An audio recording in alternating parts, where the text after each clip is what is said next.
Page 6, we're going to use the quadratic formula now to solve these four equations at the top, starting with number 20. The first thing you want to do when using the quadratic formula is make sure that you have 0 on one side. Having plus 8 on the other side, you'll get the incorrect sign for the C term.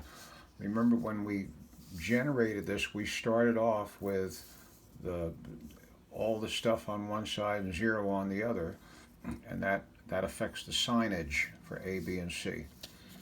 So A is the coefficient of the square term, so A is a positive 3, and B is the coefficient of the x term, so that's negative 2, and C is the constant term, which in this case is a negative 8. So now I plug these numbers into this formula up here. So x will equal the opposite of b. The opposite of b is a positive 2. Add or subtract the square root of the b value squared, negative 2 squared. Take away 4 times the a number times the c number, which are 3 and negative 8. And the whole thing, notice the fraction bar goes all the way across. 2 times the a number in the denominator. Now it's just an order of operations problem. Okay? Now if you're using a calculator under here, remember negative 2 squared is positive 4. Don't just type negative 2 and then hit the squared key. It'll think you mean the opposite of 2 squared. But I'm going to do this. I'm going to try to do this without a calculator up to a point. We'll see how much trouble I get into. This becomes a 4. And this becomes, take away 4 times 3 is 12. And 12 times negative 8 would be negative 96. And in the bottom we have 2 times 3 is 6. Okay, this is kind of jammed together. Sorry about that. Take away negative 96 becomes plus positive 96. So we have 2 plus or minus the square root of 100 over 6. And then that's a perfect square, so we're obligated to change it when it is a perfect square. That's 2 plus or minus 10 over 6. Pretty good.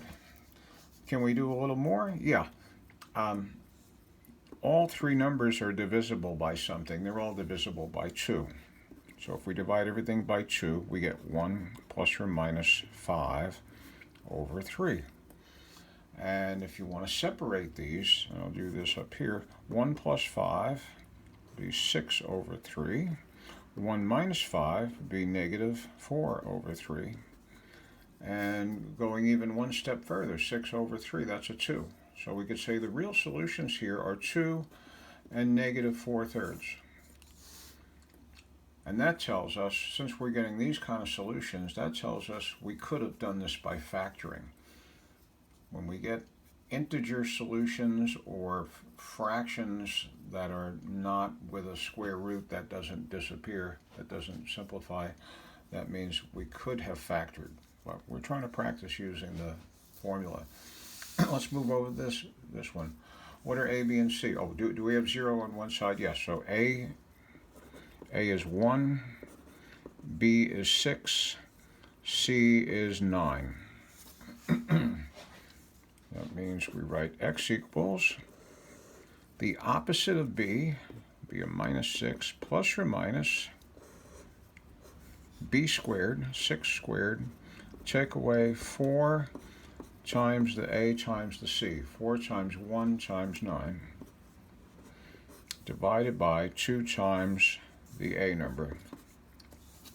Okay, so just plug all those numbers in nice and careful, then follow your order of operations.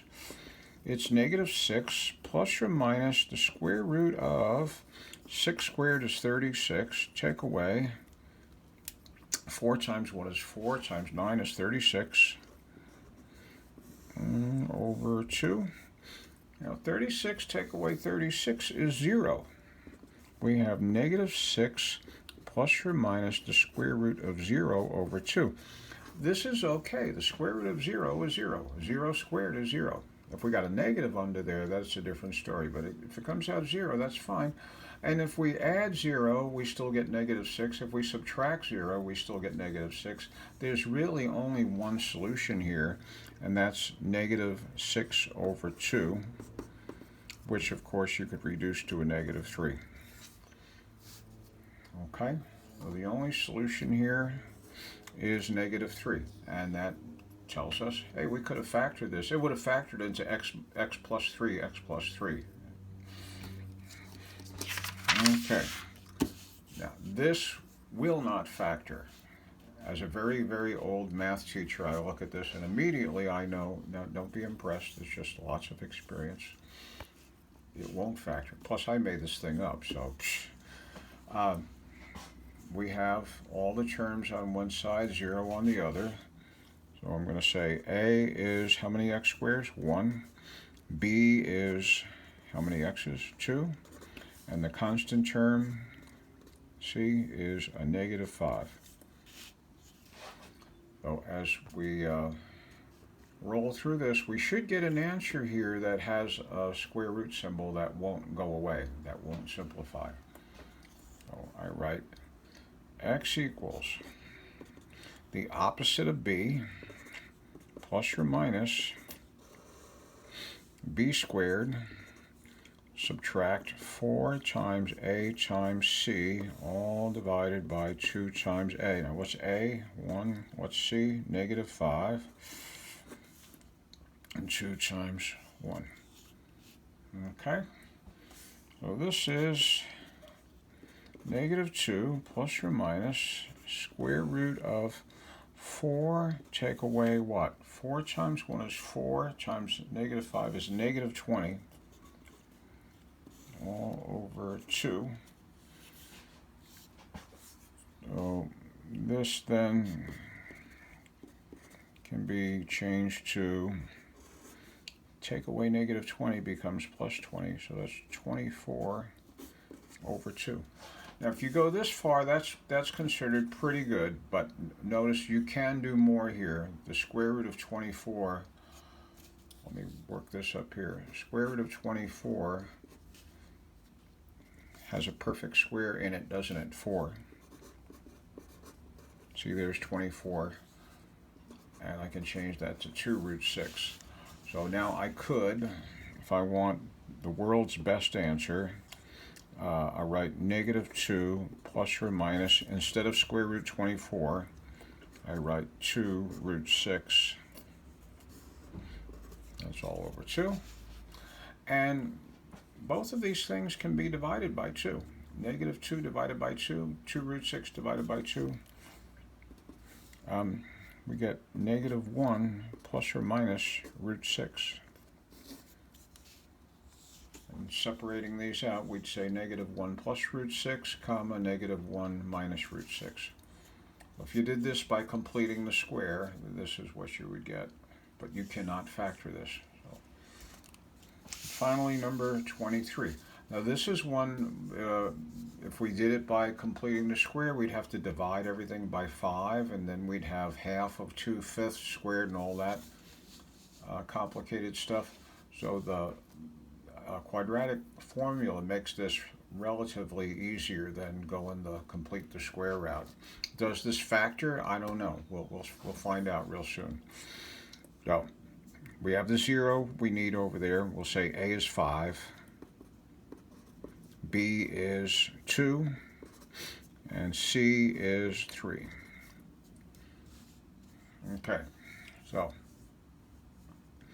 I start my work by writing x equals opposite of b plus or minus the square root of b squared, take away 4 times a times c, 4 times 5 times 3, all divided by 2 times a. Oh, some of you might already notice something here, kind of special. Negative 2 plus or minus square root of 4, take away 4 times 5 is 20 times 3 is 60. And 4 take away 60, that's negative 56. So as soon as we get this far and we see we have square root of a negative, here's our conclusion. And this would be, if we did completing the square, at some point we would have gotten parentheses squared equals a negative number, and we'd reach the same conclusion. So when the radical contents come out negative, we say there's no solution. Hey, when the radical contents come out to be 0, you really wind up with just one solution because you're adding or subtracting 0. And that's kind of what this business down here at the bottom addresses. See this b squared minus 4ac, that expression that's underneath the radical, we call that the discriminant, because it discriminates between the 3 different kinds of quadratic equations: the kind that have 2 solutions, the kind that have 1 solution, and the kind that has no real solution.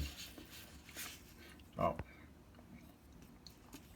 If the discriminant, the b squared minus 4ac, the stuff under the radical comes out more than 0, in other words, comes out any positive number, then there are 2 real number solutions. 2 real number solutions if it comes out positive. If the discriminant comes out 0, like it did in problem 21, there is 1 solution, one real number. I should cross out the S. 1 real number solution. And if the discriminant comes out negative, then there are no real number solutions. There are complex or imaginary solutions. If you're heading towards electrical engineering, you'll learn about those and you'll actually use them. But most applications or most fields do not use imaginary numbers. Okay, you'll see some questions like this. We don't have to solve this. We just want to know how many solutions are there and what kind will they be. And that means we just have to evaluate the discriminant. We do b squared minus 4 times a times c, and see what we get. So this is going to be 49 minus 4 times 1 is 4 times 48 equals 1. So it came out positive. We'll say 2 real number. That's all. That's all we're being asked. What's the discriminant value here? B squared minus 4 times a times c. So that's 4 minus 20 is negative 16. So we would say no real number solution because it came out negative.